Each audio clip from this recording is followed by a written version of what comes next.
Assalamualaikum sobatmu. Tahukah kamu hadir untuk menambah pengetahuan dan wacana nih?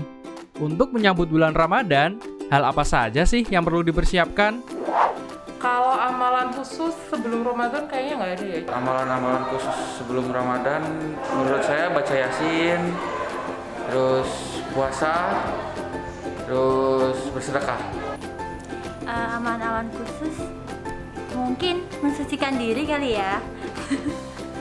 Yang paling utama sih kalau misalkan kita berutang untuk berpuasa di tahun yang lalu, kita harus bisa menyelesaikan hasil puasa yang kemarin kita utangi itu. Kalau dari saya sendiri untuk membersihkan diri atau mensucikan diri itu keramas dulu, mandi dulu. Kayaknya sih enggak. Oh enggak, itu sebenarnya cuma tradisi aja sih ya. Kalau menurut aku sih padusan tuh nggak wajib. Yang wajib tuh harus mandi besar dulu gitu sebelum puasa. Oh, begitu ya sobatmu. Bagaimana ya pendapat ulama Majelis Tarjih Muhammadiyah?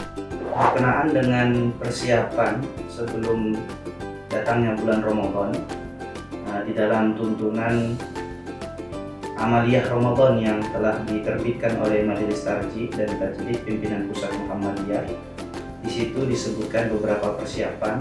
Di antaranya yang pertama adalah semenjak di bulan Sya'ban itu kita harus mulai memperbanyak amalan-amalan sunnah, utamanya amalan puasa.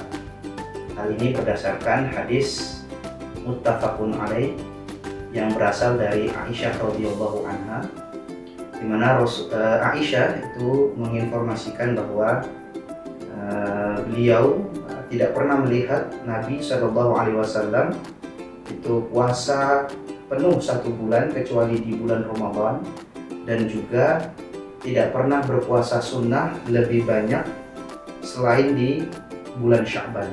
Jadi dari sini dapat diketahui bahwa Nabi itu memperbanyak puasa-puasa sunnah di bulan Sya'ban. Yang kedua, di dalam buku tuntunan itu juga dijelaskan bahwa kita perlu mempersiapkan hal-hal yang sifatnya kondisional, utamanya pada 3 lingkungan. Yang pertama di rumah, yang kedua di masjid, dan juga yang ketiga di lingkungan sosial.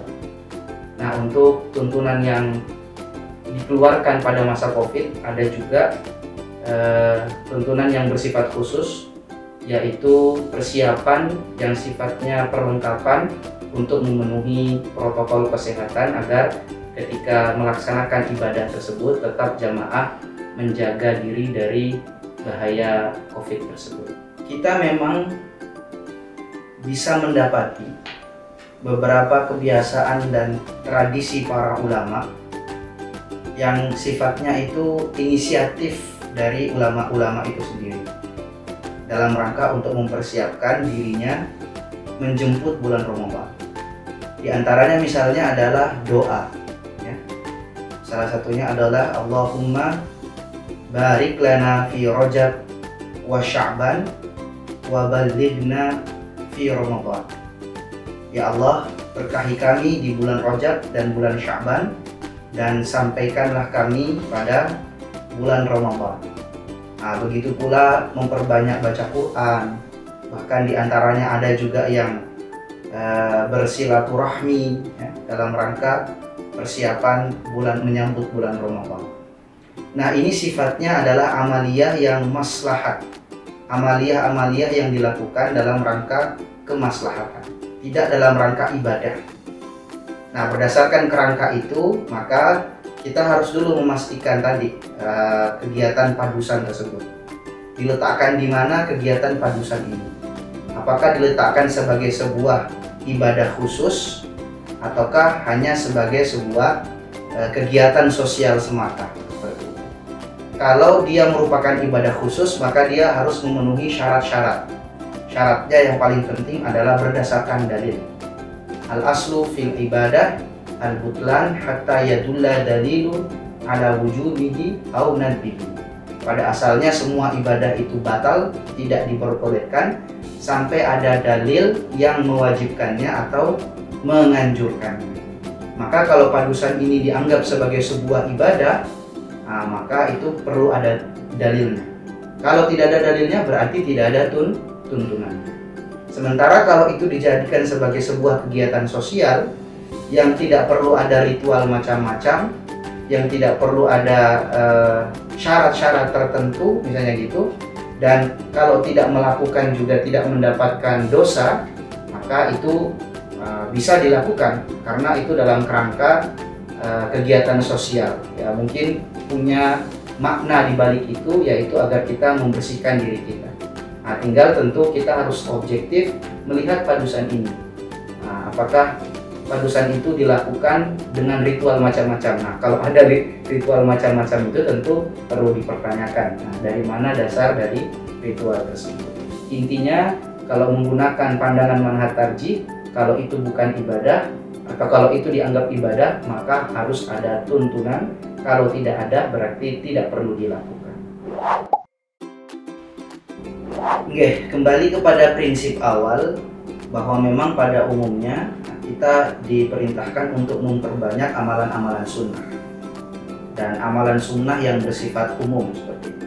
Seperti kemudian yang tadi saya sampaikan bahwa para ulama salafus sholih itu juga melakukan menggiatkan atau meramaikan bersilaturahmi ke keluarga masing-masing, baik yang dekat maupun yang jauh. Selain untuk saling bermaaf-maafan, ya, menyambung tali silaturahmi, juga salah satu tujuannya adalah untuk memberi kabar akan datangnya bulan Ramadan dan kita harus menyambutnya secara gembira, karena memang itu sudah ada dalilnya atau berdasarkan sabda Rasulullah Shallallahu Alaihi Wasallam. Maka terkait untuk ziarah kubur, itu tadi.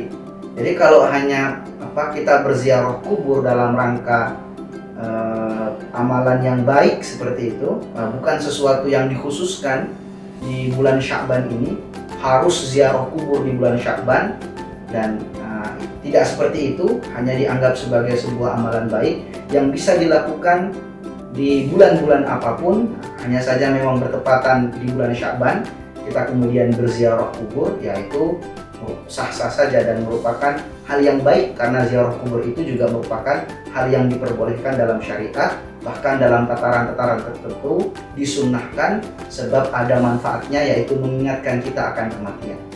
Nah, yang menjadi persoalan adalah ketika ziarah kubur itu dikhususkan sebagai sebuah amalan di bulan Sya'ban. Nah, tentu ini dalam pandangan majelis tarjih perlu ada dalil khusus yang menjadi dasar dari perbuatan tersebut. Nah, jadi inilah hal-hal atau persiapan yang dapat kita temukan dalam buku Tuntunan Ramadan yang dikeluarkan oleh MTT Pimpinan Pusat Muhammadiyah. Nah, sudah tahu kan sekarang? Semoga kita semua dipermudah dalam melaksanakan ibadah Ramadan ya sobat. Jumpa lagi di Tahukah Kamu selanjutnya.